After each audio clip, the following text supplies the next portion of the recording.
Swayam Prabha. Digital India. Educated India.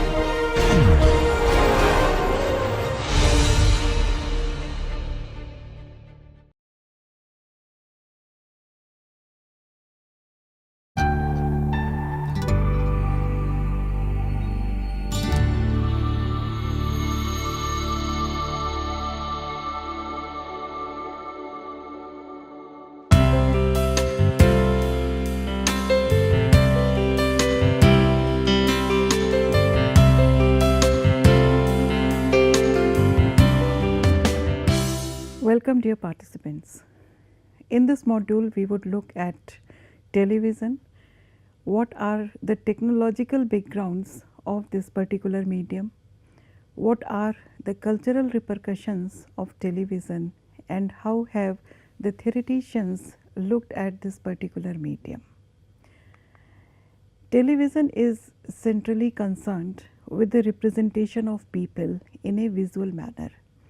Unlike radio, which we had discussed in the previous module, we find that television is based on a visual representation of people.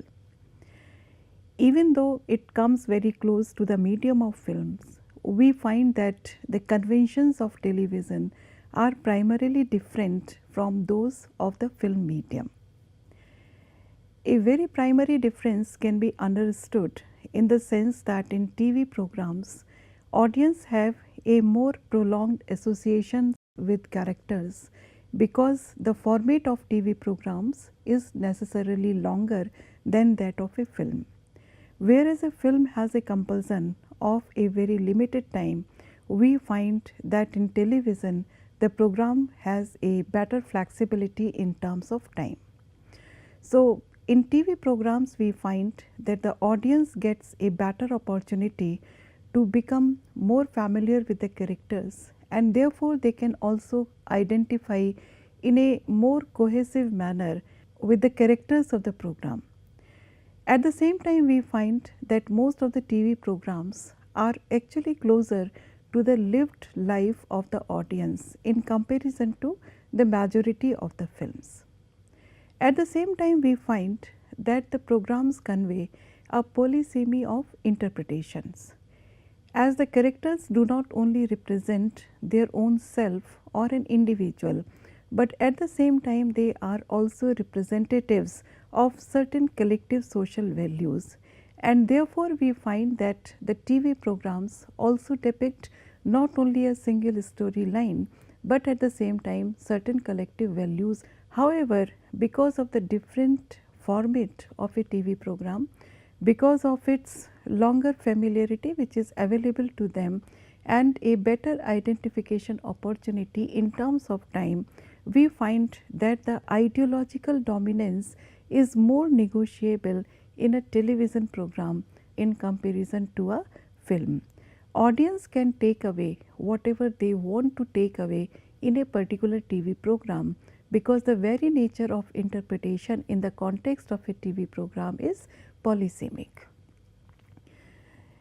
In today's world, television has become a cultural agent. It is a bearer as well as a provoker of meanings and pleasures, and of culture as the generation and circulation of this variety of meanings and pleasures within society. John Fiske, in his interesting book Television Culture, which was published in 1988, suggests that programs convey latent meanings. There are attempts to control and focus this seeming meaningfulness into a more singular preferred meaning that aligns with the dominant ideology of a particular culture. So, we find that the TV programs are also primarily concerned with the projection of a particular ideology. And I quote Fiske again.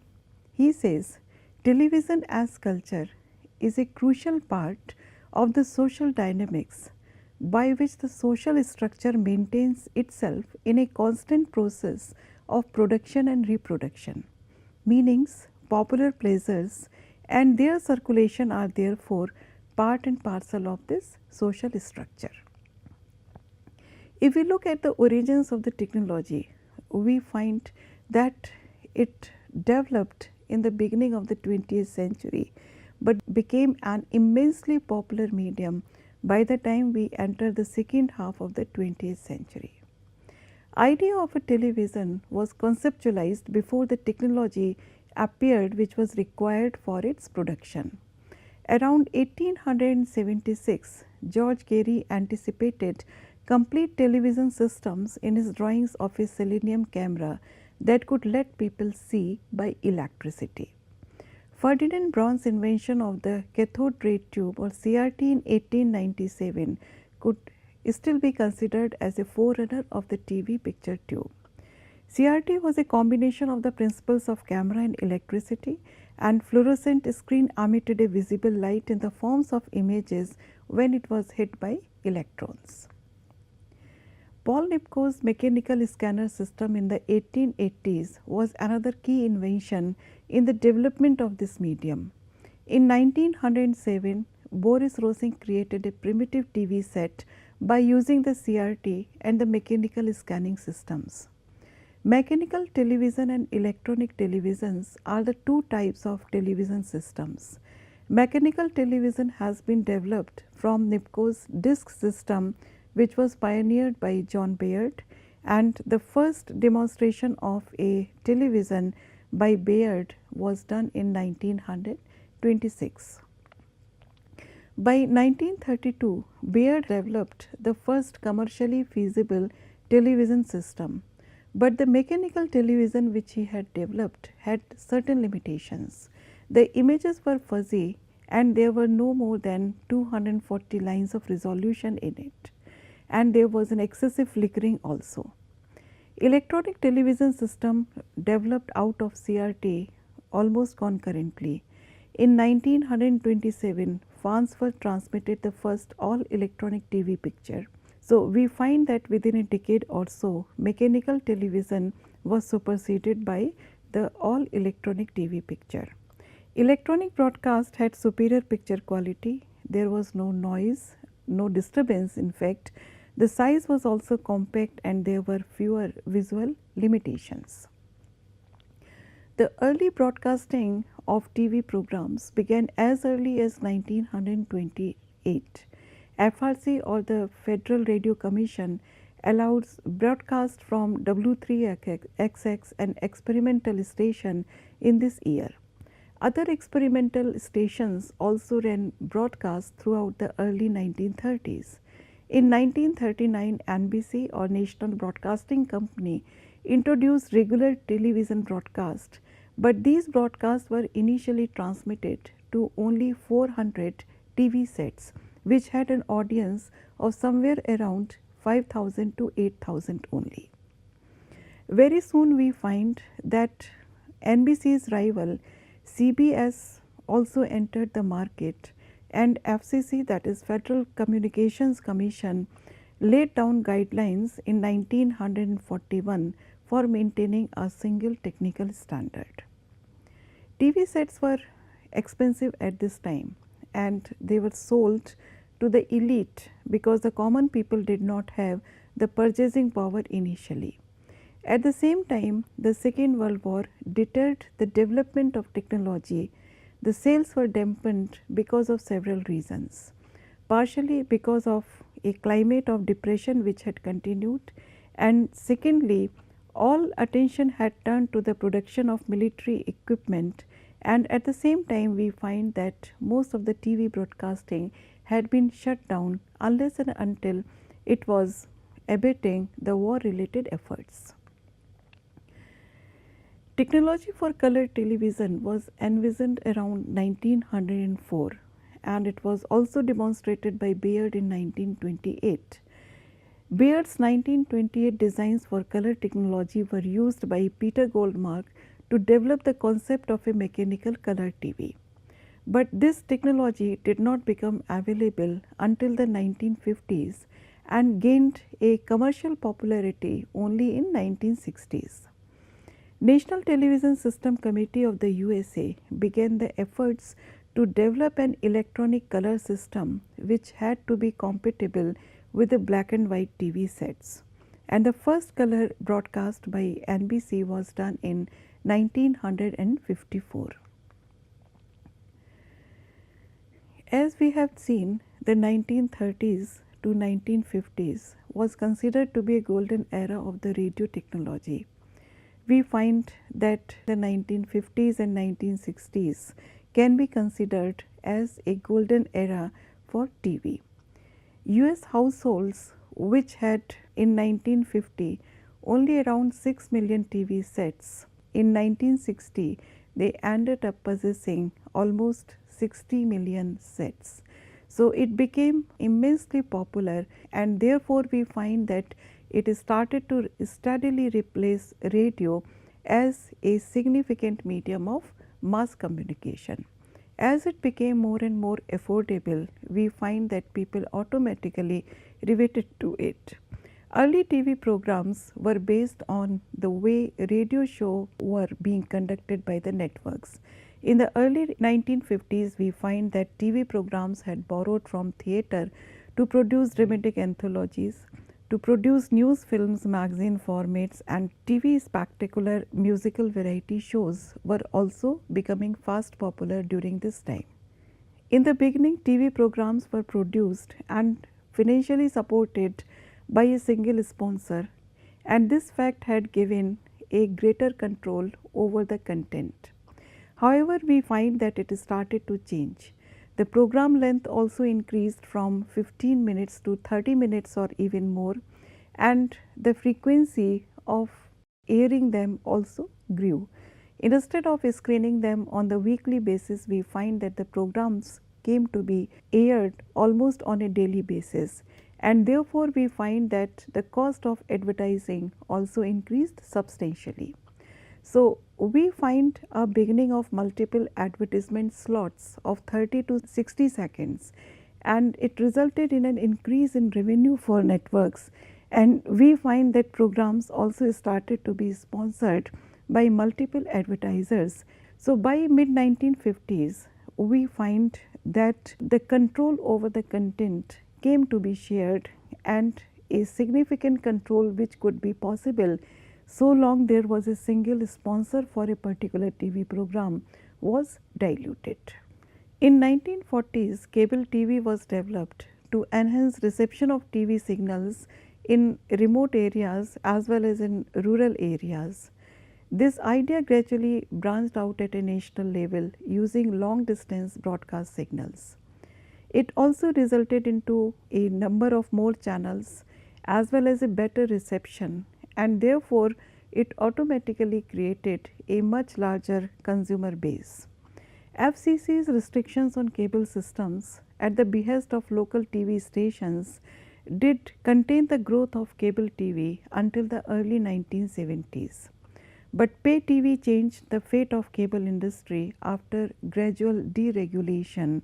The HBO or the home box office venture in 1972, which was basically a payment of fee for premium channels and video on demand products, changed the scenario for the cable TV also. HBO's use of a satellite to distribute its programming also made the network available throughout the USA, and it gave an advantage over the microwave distributed services, and other cable providers quickly followed suit.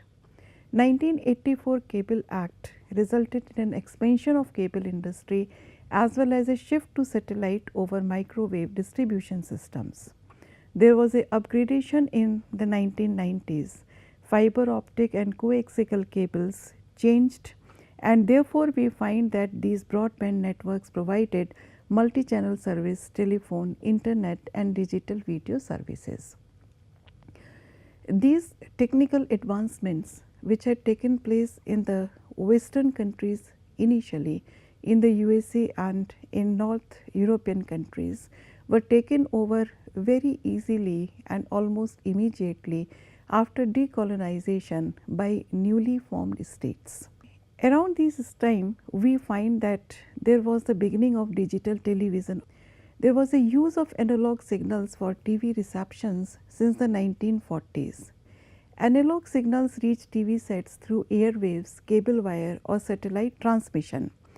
There is a certain disadvantage of the analog system also, because it is static or may result into distortion. We often find that in this system the picture quality is rather poor and there is a visibility of scan lines as TV sets started to grow in size.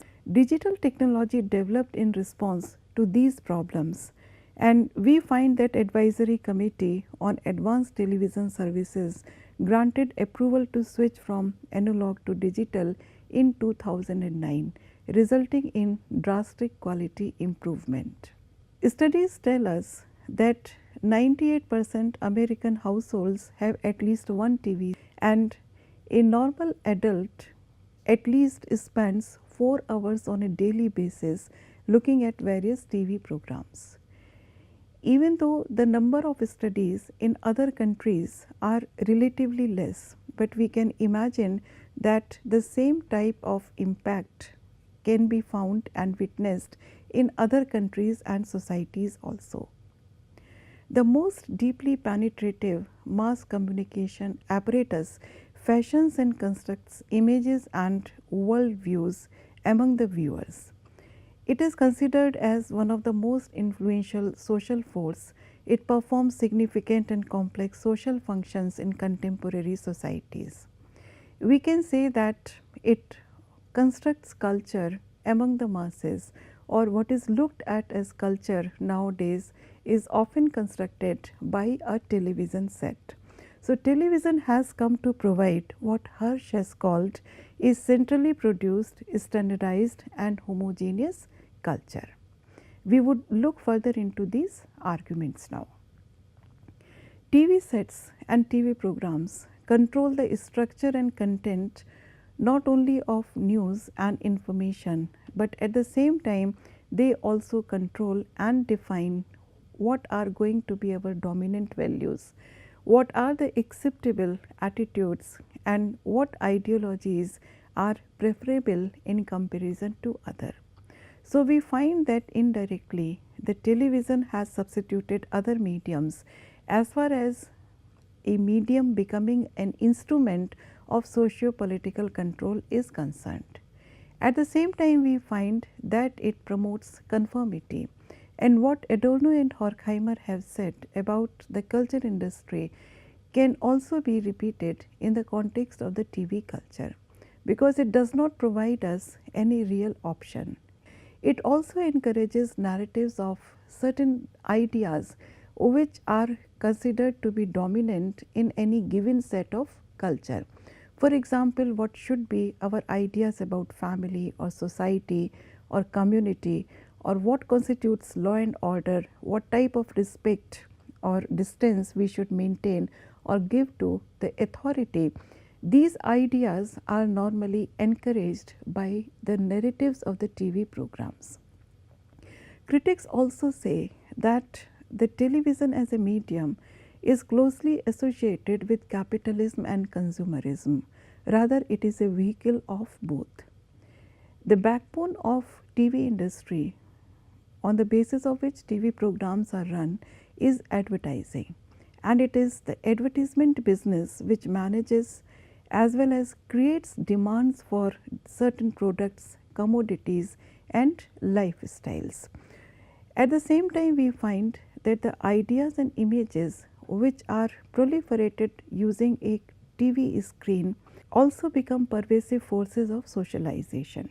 They are not limited only to passing on certain information or news or to provide certain entertainment to the masses, but we find that now they have become a pervasive force of controlling our ideas by providing structured and repeated images on a 24/7 basis. Network television is also a highly profitable business. It is an economic conglomerate with vested interests in many other economic, social and political organizations. It also contributes to ritualization of politics, reinforces dominant political ideas and institutions, and therefore some of the pertinent questions with which we should be concerned are whether TV provoke critical thinking among the masses or doesn't it? Does it somehow diminish our faculty for independent critical thinking? Similarly, are our responses to television programs determined by the type of educational level and exposure we have had? Was McLuhan right in suggesting that the medium determines the message? And do our expectations and attitudes influence the impact of television programs? So, let us look into these possible questions and also look at theoretical perceptions which have been evolved to look at the answers of these questions. It is pertinent to quote John Fiske again. John Fiske, in his book Television Culture, has suggested three levels as far as the television codes are concerned. And I have taken up this information from Nicole Xavier's essay on John Fiske's codes of television. The codes which are listed are of three levels. The first level is reality, the second level is representation, and the third level is ideology. Fiske suggests that at the primary level, reality as a product of cultural codes is already encoded by various social codes, and these social codes can be easily seen in our speech, in our mannerisms, in gestures, in our dress, as well as in makeup, and they are only electronically encoded in a TV program. These codes are used to provide semblance with a particular era, with a particular portrayal of a character of a particular period. For example, simply by looking at the dress, we can find out whether the scene which is being enacted belongs to our contemporary times, or is it a representation of a period drama, a historical scenario. At the same time, we find that the environment is created with the help of props and sceneries which are independent of the actual place where the television shooting may take place. At the second level, which is the level of representation, we find that Fiske has talked about the camera movement, adjustment of angles, framing and focus, etc., which are used to provide desired effect. In our discussions on the medium of film, we have already discussed these things in detail. We would point out only certain things which are peculiar in the TV codes. The usual camera distance which is maintained in television is mid shot or close up. It brings the viewer into an intimate and comfortable relationship with the character who is being projected on the screen. And sometimes we find that villains are usually shown in extreme close-ups, and these type of shots create a sense of immediacy and intimacy between the viewer and the portrayed character, and this is closer in comparison to the medium of the film. At the same time, lighting and music are also used to project moods, and the average shot is of about 7 seconds. At the third level of ideology, we find that television plays a very significant role. Ideologies are organized into coherence and a social acceptability by certain ideological codes. For example, the codes of individualism, patriarchy, race, class, materialism, and capitalism, etc. Ideology is shaped by representation. And Fiske has used the example of a particular TV show, Heart to Heart, when the criminal is caught and persecuted, and the ideology of law being supreme and the victory of good over evil is coded very subtly. At the same time, we find that the viewers of varying social positions may construe the programs differently, and therefore the ideological impact of television is rather diluted when we compare it with the ideological impact of other mediums. Because of the longer duration of the TV program, viewers are able to establish a closer connectivity with the TV programs and certain characters. However, because of the inbuilt polysemy and the polysemic nature of the TV programs, the audience is also free to take up any coded message in which he or she is interested. Fiske's codes of television are still valid even though the book has been published about 3 decades back. We find that a show depends on the representation of some form of reality. If the audience and viewers feel that a particular show is close to their felt life, the show becomes popular. And this idea is illustrated by the immense popularity of various reality shows on different TV channels. Even though these so-called reality shows are absolutely scripted, the audience is able to relate to a feeling of rawness of the show, and technical codes are essential to representation and television cannot do without it. At a conscious or an unconscious level, we find that the ideology of the writer also seeps through the way a program has been structured and written. Whether the audience is influenced by these ideologies or not is up to the individual ultimately, but it certainly reflects on the popularity and viewership of a particular show. When we look at individual responses to television, we find that 3 major hypotheses have been constructed in this context. They are cultural experience hypothesis, the cultural polarization hypothesis, and homogenization hypothesis.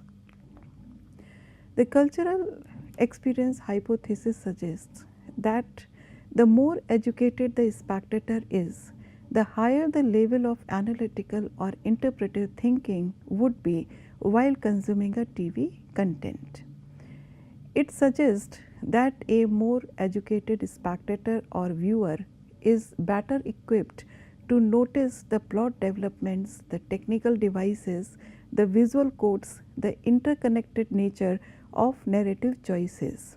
Their exposure to what constitutes serious art outside the television helps them to have a particularly informed response towards different TV programs. On the other hand, this hypothesis suggests that for the less educated, TV programs play a different role. For the less educated people, these TV programs become a source of distraction and entertainment. It may be their only escape from work, and therefore it induces a more passive form of consumption and draws attention away from the content of TV per se. Rather, they are more attentive to what is being played on the screen, and their discernments about the content is not very exhaustive. In the second hypothesis, which is of the cultural polarization, we find that TV as the principal cultural product predicts a negative correlation between the interpretive indices and educational levels. It performs the same function for masses as drama or books or the serious art does for the elite classes.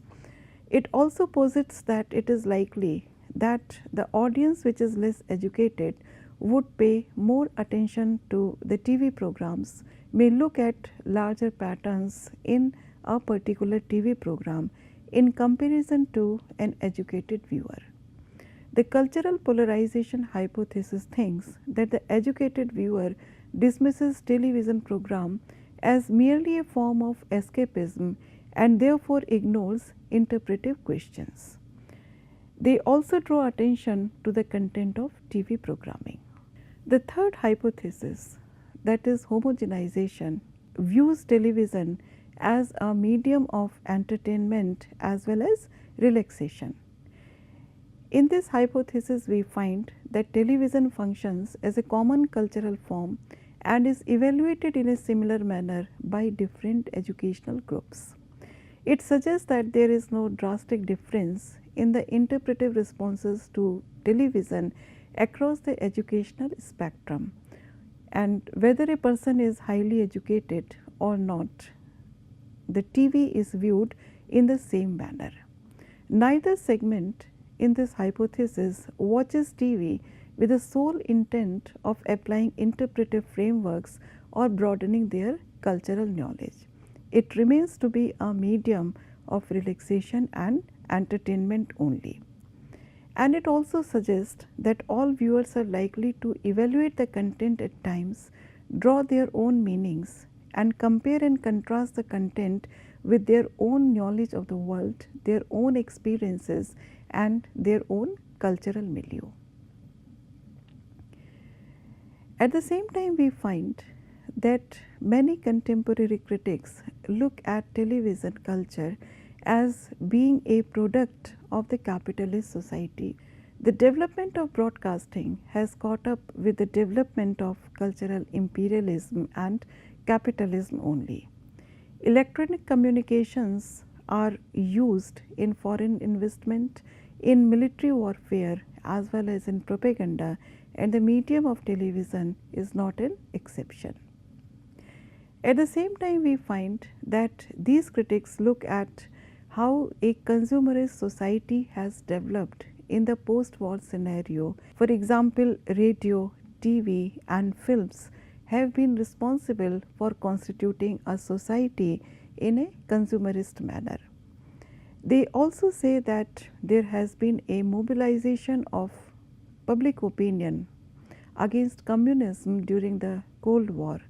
And here it would be pertinent to quote Kellner when he says, Herbert Schiller and others have argued that American television has been instrumental in selling American values, commodities, and ways of life to other countries, and is thus a major force of cultural hegemony. So, we find that critics have pointed out that because of the technological supremacy and better reach of its television program, the American TV has been able to sell those values and commodities which were basically American in nature to other countries and to other cultures also, and thereby they think that television is a major force of cultural hegemony. Critics also think that television is rooted in the economics of corporate capitalism, and the development of telecommunication system has concentrated the means of communication in the hands of certain corporations, and network television as a significant constituent of social processes has produced a consumerist society. And we find that the ideas presented by these critics remind us of the ideas presented by Horkheimer and Adorno, and we can rephrase them. For example, when these critics suggest that network television has been a significant constituent of social processes that produce consumerist society, they want to highlight that there has been an increase in leisure time and more engagement with what is termed and paraded as popular culture. Popular culture and broadcasting are inextricably tied in selling and creating demand for commodities through advertisements. So, the idea is that advertisements create an artificial demand for different cultural products. In bombardment of commodities and images, engineers consent for the structures and mechanism of capitalism. So, we find that television is viewed as a major contemporary force, whether we view it as a force for entertainment or as a leisure activity or as a particular ideology selling product. It has had a deep impact on our contemporary culture. In our next module, we would look at the social and cultural impact of television as well as films and review them from the perspective of different critical approaches. Thank you.